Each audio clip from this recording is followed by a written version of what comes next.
You are watching Business Friday Review with me, Lewis Haydon, and Andy Hemming. So today we talk about the things that have been coming up in coaching sessions in the week, from seminars, from workshops. What's the big things that people are having challenges with and how they're overcoming them in business? So Andy's been talking today with me about motivation. You know, he had some people yesterday in the group coaching that Andy runs every third Thursday about what is it that, how do they motivate staff? How do they feel motivated about themselves? Yeah? Do you want to go through some of this then?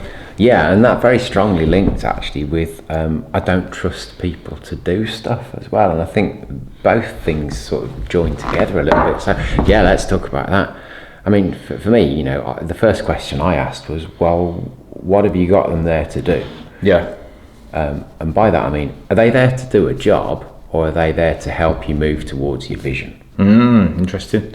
Because see, we need to engage people, don't we? We need them, not only them to turn up and think about it, but we need them to feel passionate and have some conscience about what they're doing as well.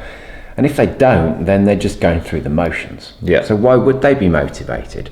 So my question to them, you know, was, well, what's the vision for this business? What does it look like when it's finished? You know, what are you there to do? Who are you actually going to be? And when we start thinking in that respect, then we can start thinking about, why would people want to be on the bus with you in the first place? I mean, this is your line, right? You're doing your doctorate in this. Absolutely, so, yeah. Over to you. So yeah, you're talking about that B times do equals have, really. You know, what is that goal for the business? For me, motivation is all about state. So how do we manage state from time to time? I always use the example, okay, you want to run a marathon and all of a sudden you want to feel a lot more fitter about yourself. Perhaps you've got a bit of a gut coming on at the moment. So you set yourself a goal, okay, in 6 months' time, I'm going to run a marathon. So what we do is we go to bed that night, we set the alarm clock, 5 a.m. the next morning, I'm going to wake up and I'm going to go and do some training towards that marathon.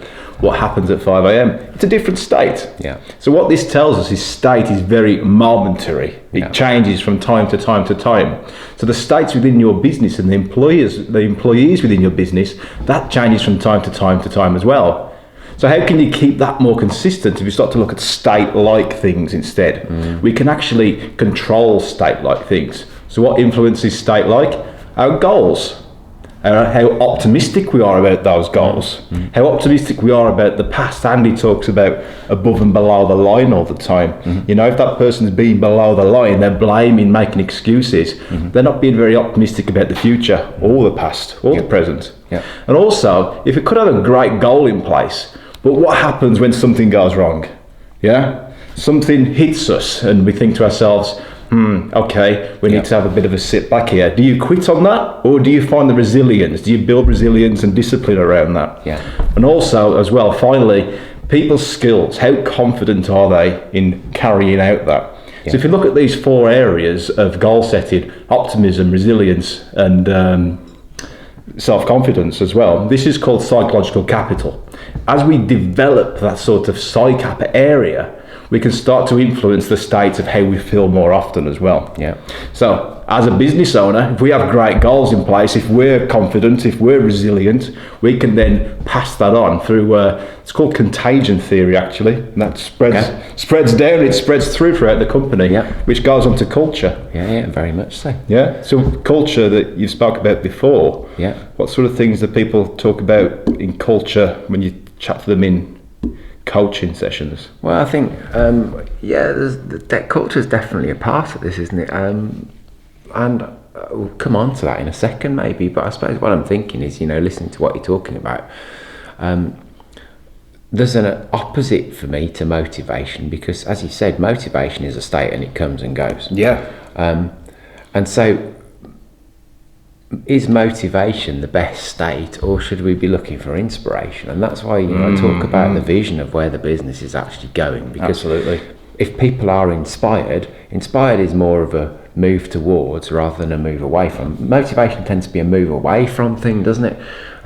That's why it does come and go, because we move away from pain, and then when we've done enough, we stop. Absolutely. Whereas actually, I like us talking about the marathon. Absolutely, completely. And vision is more about a continual move towards. So it's a pull rather than a push. So move towards pleasure. And I think, you know, if we can get people inspired, we stand a better chance of actually keeping them engaged, whereas motivation can probably sometimes be externally applied actually, whereas inspiration tends to come from within. Yes. Yeah. Hence the inspiration. You know, so I think that's part of it, but you know, the vision forms part of the culture, doesn't it? Because you know, we have to recruit aligned people. The culture, how we're expected to behave, well, you either build the culture or the culture builds itself. Accidental culture. Absolutely, accidental culture. So you build it or it builds itself. And then, you know, we've talked a lot about systems. So actually, if people, we always have to look to the systems run the business, the people run the systems. You've heard us say that lots of times. So if we've got a very clear vision for the business, very clear culture, how we expect people to behave, and very clear systems in terms of how we expect people to do stuff, and we've trained them, then chances are that we get people heading more towards where we're all going, spearhead, you know, we're all going in the same direction. Everybody knows how to do it. Everybody knows what a great day at work looks like, and therefore we can trust them to do it and rely on them to, trust them, if you like, to be on the same path as us. And that kind of wraps it up, doesn't it? Absolutely, yes. So what you're talking about there is like putting the logical side in, mixed with a bit of the emotional side as well. Yeah. You know, you've got the systems in place there, which are the logical. And what always comes to mind is the Simon Sinek start with why. Absolutely. You know, when you've got that strong why in the business, people want to be a part of it.